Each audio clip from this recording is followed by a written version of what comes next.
Saan kaya magandang puntahan? Bahala na si Manibela. Oh, Kiss Dog, magaling silang pumina dito ah. Okay, nandito tayo sa Wakal. Welcome back mga tol, and welcome back to another episode na pinamagatang, oops, mabilis boy, mabilis ka boy. Sauce. Okay, back to the topic. Na pinamagatang, bahala na si Manibela kung saan direksyon tayo mapupunta. Yun o, may kapihan dito. Bago ba to? Ay. Gimasen? Gimasen siguro dito, Gimasen.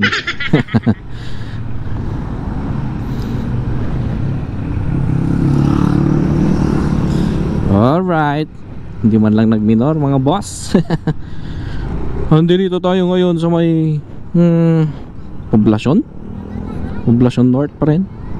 Maraming kainan dito and street foods. Parang Bancheto ng provincial. Doon sa capital, sa provincial capital, no? Parang talipapa na rin. Ayan, ang dami oh. Ihaw style. Mga pusit, tilapia, hito, Gimasen. Ayun. Tingnan natin kung saan tayo mapupunta.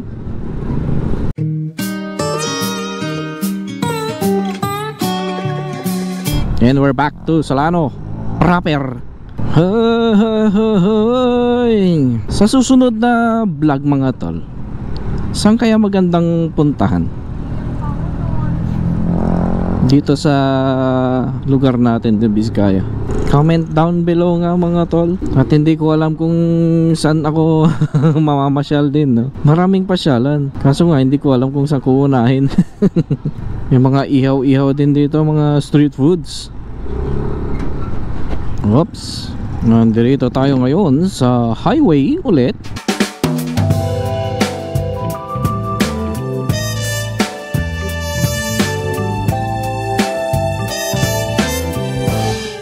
And road close. Road close? Pero may dumadaan. Tagusin natin yan. Ayan o. Paliparin natin dito, no? Uy, ginagawa sila dito. May proyekto ang ating munisipyo. I think ginawa nila yung kanal dito, no? Binutasan nila yung kalsada dito. Ayan.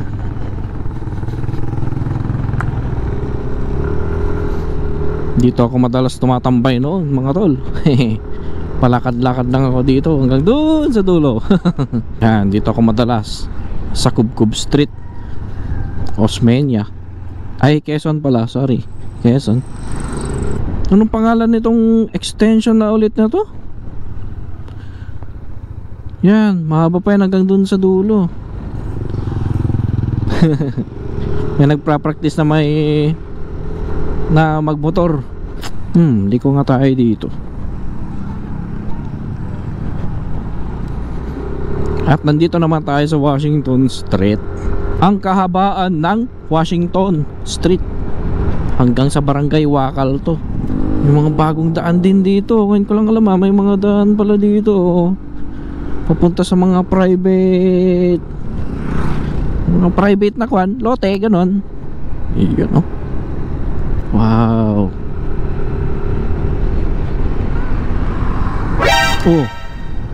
Oh, Kiss Dog. Magaling silang pumina dito ah. Mag-overtake ka tapos ang lapit-lapit mo sa akin. Paano kung napag-isipan kong nag-stretching tapos biglang lumiko dun sa kaliwa ako, di ba? Ingat lang mga boys and girls. Dito naman sa Washington Street na to, ako madalas magbike noon. Nung kabataan ko, yun nung nasa high school lang din ako. Kung may daanan pa dito, saan kaya pupunta to? Lo? Hindi ko pa man nadaanan yung mga yon. Taga rito ako sa Solano. Ito pa. Wow. Dito ako madalas mag-bike noon hanggang sa Wakal, and then lalabas ako ng PD Galima. Ayan oh, laki namang butas to. Mabengkong yung mga rim natin dito, mga nakamotorsiklo at tricycle. Ayun oh, meron din mga fish ponds. At maalala ko nga pala mga tol, dito namin binili ni insan ko yung mga fingerlings ng hito. Yung sa tabi ng bahay namin kasi ay may fish pond. Ngayon nag-purchase siya ng mga around 200 pieces, kaso na yung iba. Wow, ang ganda naman dito sa part na to. Sara natin visor, mangin.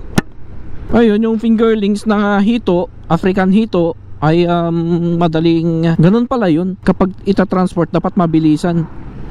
Okay, nandito tayo sa Wakal. Kailangan matransport ng mabilisan kasi, yun, kapag open mo na pag open mo ng supot, yun, nakita namin na marami naman ng nadedo. Kaya, ganun kaselan pala ang pag-aalaga din ng no? Ng hito, no? African hito kasi yun eh. Bumili siya ng 200 pieces pampulutan. Ay oo, pulutan. Tapos pang ulam na rin, mga ganon. Kung trip mong kumain ng African hito, ayan, manghuli ka lang dun sa fish pan, and then wala. Wow, buti naman may mga street light dito. Amazing.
Yung napakaaliwalas ng paligid.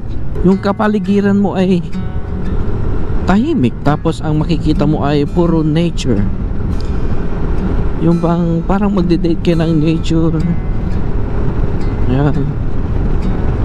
Ako kasi yung taong gusto tahimik kesa sa maingay na paligid. Totoo yun. Mas prefer ko yung tahimik na lugar kaysa yung maingay, kasi doon ako nasanay. Yan, dito na tayo sa Barangay Wakal proper. Alam nyo, sa tingin ng nakakarami sa akin, mukhang masungit daw ko. Kesyo masama ugali, naging tahimik, snabero. Ganun ba? Pero hindi ako ganun. Laging tahimik, oo, dahil isa po akong introvert. Ang pagiging introvert ay hindi naman ibig sabihin na malungkot ka, dahil nga gusto mo laging mapag-isa at yun bang parang may sariling mundo. Ang akin lang naman ay gusto ko lang mapag-isa. In reality kasi, sa pagiging introvert ay gusto mo lang talaga ng payapang kaisipan. Gusto mong gumugol ng oras ng mag-isa. Minsan kasi, kailangan mong malaman kung paano mag-isa. Lutasin ang problema ng mag-isa. I-appreciate ang abiso ng iba kung nasa tama. At magsalita kung kinakailangan. Yung katahimikan, kailangan ko yan. Para makapag-focus, relax, recharge, makapagplano, makapaghanda, at panghuli, ang mga harap. Ganda ng simbahan nila dito, liit. Diyan kami nag-recollection nung high school pa ako nun. Sakop pa rin ito ng Solano, mga tol. Ganda. Niisip ko kanina yung gusto kong sabihin pero ngayon naisip ko na kung ano yun. Yun bang date with the nature. Yung nature yung maaliwalas at tahimik. Yun bang parang nasa state ka ng meditation. Nakaka-relax. Yung upo ka lang dito sa gilid and then mag-relax. Kasi nga ako meron akong anxiety. Kaya parang kailangan ko din ng ganito, yung mapag-isa. Tapos ayun, date with the nature. No, bakit? Date with the nature, han nga ko, chicks. Ano? Wala. Umiikot lang ako dito sa may kwan. Solano lang.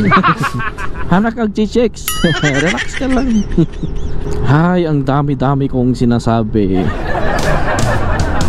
At dito nga tayo itinungo ng ating manibela. Kaya naman dito ko na rin tinatapos ang aking maikling vlog.